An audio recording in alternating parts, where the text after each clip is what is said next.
Hello बच्चों, स्वागत है आपका अपने YouTube चैनल मां सरस्वती कोचिंग सेंटर में। तो आइए आज की क्लास स्टार्ट करते हैं। और जैसा कि इस समय हम लोगों का चल रहा है समांतर श्रेणी और उसमें आप पढ़ रहे हैं प्रश्नावली 5.3। तो आज की क्लास में हम लोग स्टार्ट करते हैं प्रश्नावली 5.3 का क्वेश्चन नंबर 15। तो जरा बुक देखेंगे, क्वेश्चन लंबा है इसलिए हम लिखे नहीं। क्वेश्चन हमारा है, निर्माण कार्य से संबंधित किसी ठेके में एक निश्चित तिथि के बाद कार्य को विलंब से पूरा करने के लिए जुर्माना लगाने का प्रावधान इस प्रकार है। कोई व्यक्ति जो है कि कोई निर्माण कार्य करा रहा है, उसका ठेका लिया है और वह सही समय पे नहीं करा पा रहा है, तो उसके लिए उसे जो है जुर्माना देना पड़ रहा है। जुर्माना किस प्रकार है? पहले दिन के लिए 200 रुपए, एक दिन विलंब होगा तो जो है 200 रुपए जुर्माना देना पड़ेगा। दूसरे दिन के लिए 250 रुपए, तीसरे दिन के लिए 300 रुपए इत्यादि। अर्थात प्रत्येक उत्तरोत्तर दिन के लिए जुर्माना अपने से ठीक पहले दिन के जुर्माने से 50 रुपए अधिक है। एक ठेकेदार को जुर्माने के रूप में कितनी राशि अदा करनी पड़ेगी यदि वह इस कार्य में 30 दिन का विलंब कर देता है? देखिए, कोई ठेकेदार है, कहीं निर्माण कार्य पूरा कराने के लिए उसने ठेका ले लिया। उसके बाद क्या हुआ, वह कार्य को जो है कराने में विलंब कर रहा है, तो उसे जो है शुरू में स्टार्टिंग में जो है 200 रुपए विलंब शुल्क देना पड़ रहा है। 200 रुपए का विलंब, उसके बाद अगले दिन 250, फिर अगले दिन 300, प्रत्येक अगले दिन 50 रुपए बढ़ा करके उसे विलंब देना पड़ रहा है, विलंब शुल्क। इस तरह से उसने 30 दिन अर्थात 1 महीने जो है देर किया, विलंब किया, तो 30 दिन का उसे कुल कितना विलंब शुल्क देना होगा, विलंब कर कितना देना होगा, यही जो है आपसे पूछा जा रहा है। तो जरा हम ध्यान देंगे कि पहले दिन उसने जो है कितना विलंब कर दिया था, 200 रुपए, 200। फिर अगले दिन कितना दिया विलंब शुल्क, 50 रुपए और बढ़ गया 250 रुपए। अगले दिन कितना दिया, 300 रुपए। इस तरह से वो जो है कितने दिन तक विलंब शुल्क दे रहा है, 30 दिनों तक। तो हम यहां पे लिखेंगे 30 पदों तक, 30 पदों तक, 200, 250, 300, 30 पदों तक योगफल।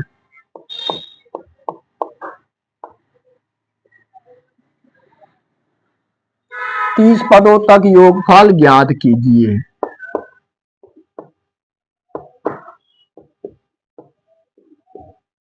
ठीक, वह जो है पहले दिन विलंब कर दिया 200 रुपए, अगले दिन 250 रुपए, अगले दिन 300 रुपए, फिर अगले दिन 350 देगा।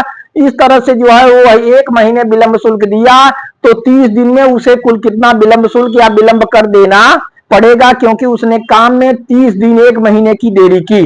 तो हम यहाँ पे देखते हैं कि 30 पदों तक योगफल निकालने के लिए हमें इसका प्रथम पद ए, सार्वधातुक डी और जो है कितने पदों तक अर्थात 30 पदों तक n बराबर 30, इसकी आवश्यकता पड़ेगी। तो हम यहाँ स्टार्ट करते हैं। हम लिखेंगे प्रथम पद ए बराबर 200, सार्वधातुक निकालेंगे हम, सार्वधातुक डी बराबर A2 माइनस A1। तो डी बराबर हमें ज्ञात होगा, A2 कितना है 250 और A1 200। तो 250 में से 200 घटाएंगे 50, अर्थात जो है प्रत्येक दिन उसे 50 रुपए बढ़ा करके विलंब शुल्क देना पड़ रहा है। कितने दिन तक दिया उसने, 30 दिनों तक। तो n बराबर हम क्या रखेंगे, 30। योगफल हमें ज्ञात करना है, एस एन वाला फार्मूला लगाएंगे। तो एस एन बराबर हम देखते हैं n/2 2a plus n-1 into D.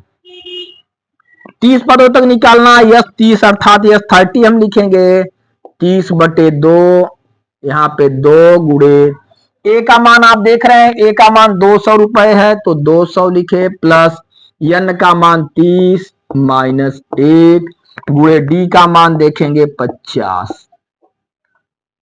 चलिए फिर यहां देखते हैं, यस 30 बराबर 30 को हम 2 से डिवाइड करते हैं 15 बार, 15 दूना 30। ठीक, तो यहां पे हम लिख देंगे 15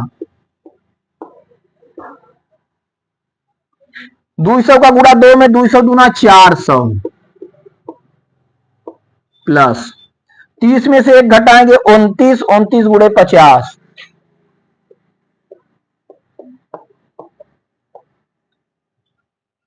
आगे देखते हैं 15, 400 प्लस 29 का 50 में गुणा करेंगे आप, 29 का 50 में गुणा कर दीजिए, 0 0 5 नमा 45 की 5 4 5 दूना 10 4 14, 0 5 4 और 1 अर्थात कितना आ गया 1450, 29 गुणे 50। आगे देखते हैं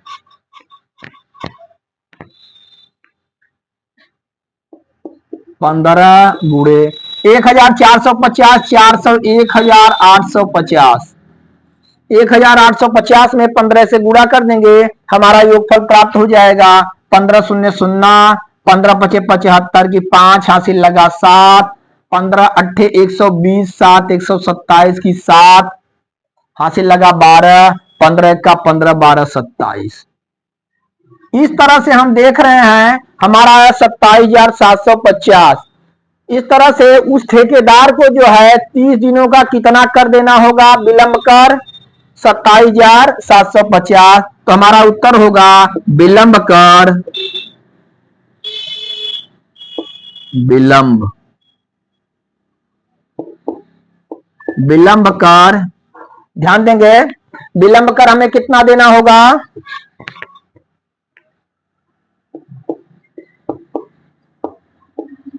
विलंब कर बराबर 27,750 रुपए। ठीक, इस तरह से जो है उसे 27,750 रुपए विलंब कर देने होंगे और यही हमारा क्या होगा आंसर होगा। चलिए इसे आप लोग नोट करिए, फिर अगला क्वेश्चन देखते हैं।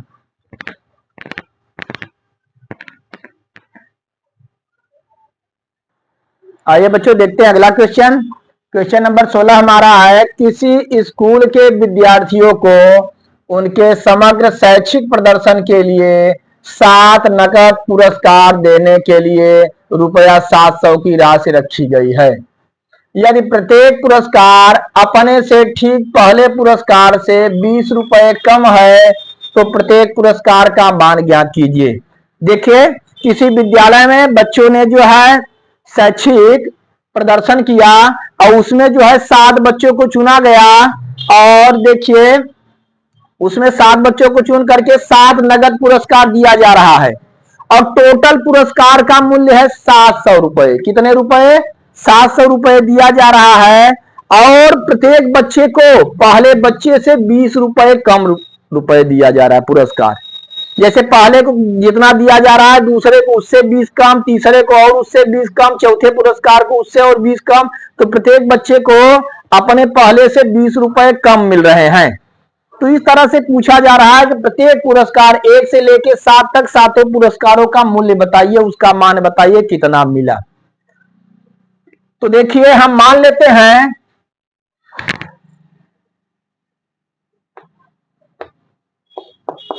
हम मान लिए माना पहला पुरस्कार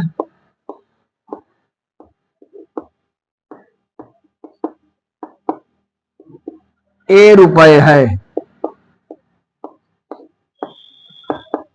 पहला पुरस्कार हम क्या मान लिए ए मान लिए, अर्थात पहले बच्चे को कितना मिला ₹1। फिर जो उसका अगला बच्चा है उसके बाद जो दूसरा पुरस्कार पाएगा इससे 20 रुपए कम उसका होगा A-20। ध्यान देंगे प्रत्येक बच्चा अपने पहले बच्चे से 20 रुपए कम पाएगा। अगला पुरस्कार जब हम देखेंगे, देखिए यहां पे इस तरह से हम लिख दिए, पहला पुरस्कार हम लिखते हैं पहला पुरस्कार बराबर ए। हम देख रहे हैं पहला पुरस्कार कितना हुआ ए हो गया क्योंकि मान लिए पहला पुरस्कार ₹1। तो दूसरा पुरस्कार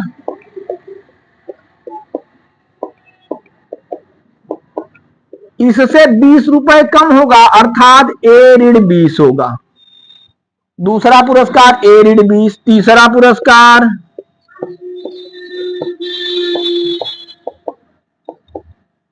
तीसरा पुरस्कार हमारा हो इससे भी 20 रुपए कम, तो ए माइनस बीस हम करेंगे तो ए माइनस बीस ए माइनस 40।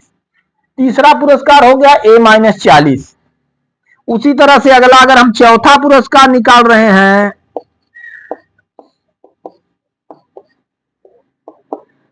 तो ए माइनस 40 से भी 20 रुपए कम हो गया, अर्थात ए माइनस 60 रुपए।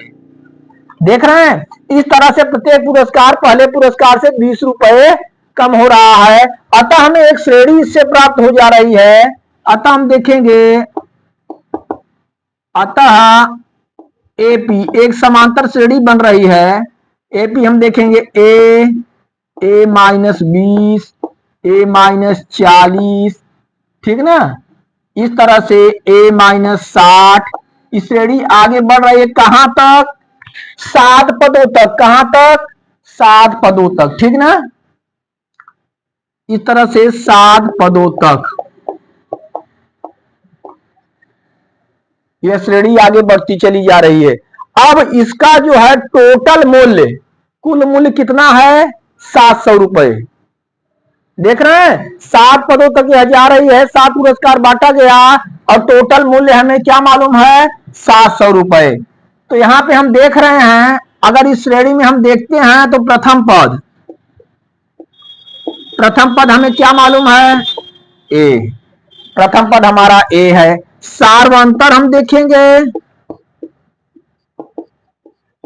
सार्वंतर डी बराबर A2 माइनस A1, तो डी बराबर A2 आप देख रहे हैं A माइनस 20, अब माइनस A1 A है, A से कट गया, डी बराबर कितना आ गया, माइनस 20। डी बराबर माइनस 20। n बराबर हमें मालूम है कितना, n बराबर 7, क्योंकि 7 पदों तक कहा था।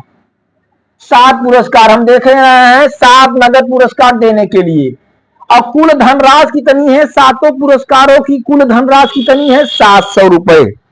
चलिए इधर देखिए, तो 7 पुरस्कारों का टोटल धनराशि 700 रुपए, अर्थात हम देखेंगे यस एन, 7 पुरस्कारों का मूल्य यस एन हम निकालेंगे उस 700 रुपए के बराबर होना चाहिए।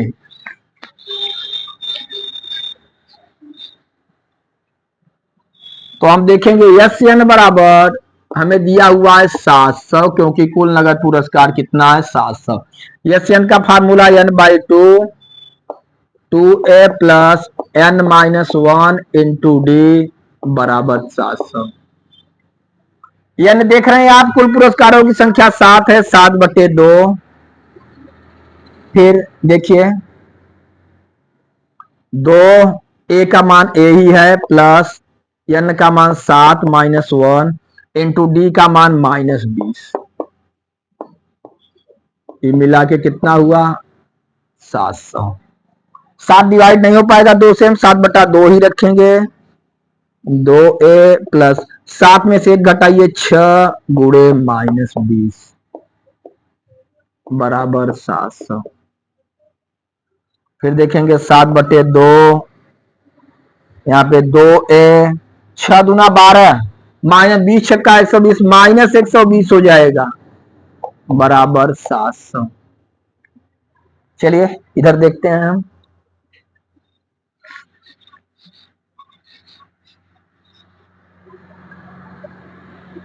देखिए 7/2, आप इसमें जो है 2 कॉमन ले सकते हैं। अगर हम 2 कॉमन ले लिए, यहां 2 से भाग देंगे 2a में तो बचा a, और माइनस 120 में भाग देंगे तो 60 बराबर 700।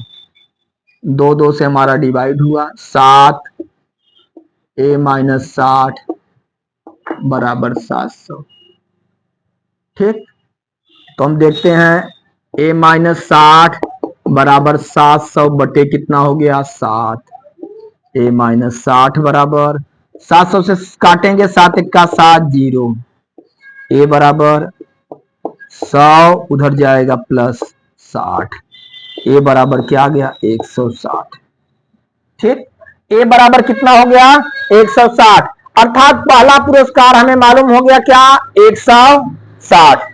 इस तरह से जो है हमसे पूछा जा रहा है प्रत्येक पुरस्कार का मान ज्ञात कीजिए। ठीक, प्रत्येक पुरस्कार का मान हमें ज्ञात करना है।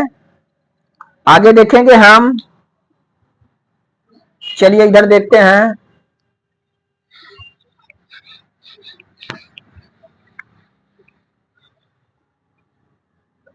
हम लिखेंगे पहला पुरस्कार।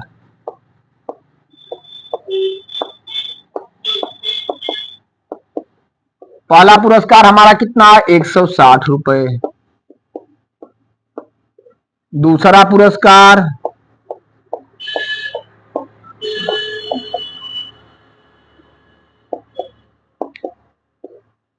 दूसरा पुरस्कार ए माइनस कितना था, ए माइनस 20, अर्थात 160 माइनस 20 बराबर कितना हो गया, 140 रुपए। पहला पुरस्कार 160, दूसरा उससे 20 कम 140। तीसरा पुरस्कार हम देखेंगे।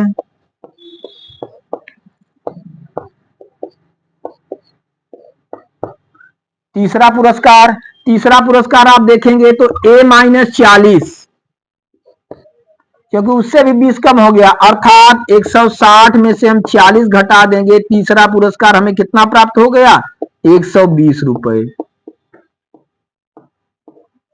ठीक, तीसरा पुरस्कार 120 रुपए। अगला देखते हैं, इधर इरेज कर रहे हैं हम।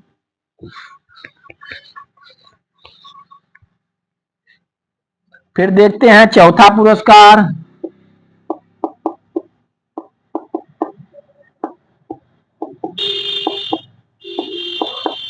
फिर चौथा पुरस्कार ए माइनस 60 हमारा हो जाएगा, फिर 20 कम हो गया तो ए माइनस 60, तो हमारा था 160 माइनस 60 बराबर कितना हो गया, 100 रुपए। चौथा पुरस्कार 100 रुपए। पांचवा पुरस्कार,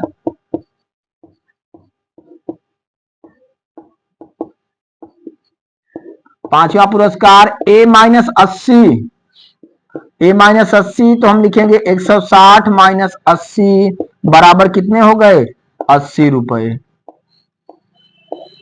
80 रुपए आ गए। छठा पुरस्कार देखिए,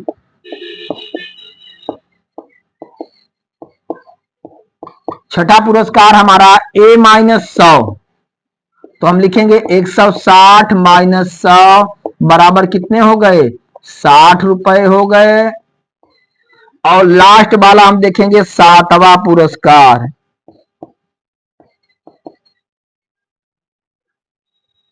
सातवां पुरस्कार हमारा कितना है, ए माइनस, ध्यान दीजिए, सातवां पुरस्कार ए माइनस 120 बराबर 160 माइनस 120 बराबर कितने हो गए भाई, 40 रुपए। कितने रुपए हो गए, 40 रुपए। इस तरह से हम देख रहे हैं सातों पुरस्कार हमें प्राप्त हुए।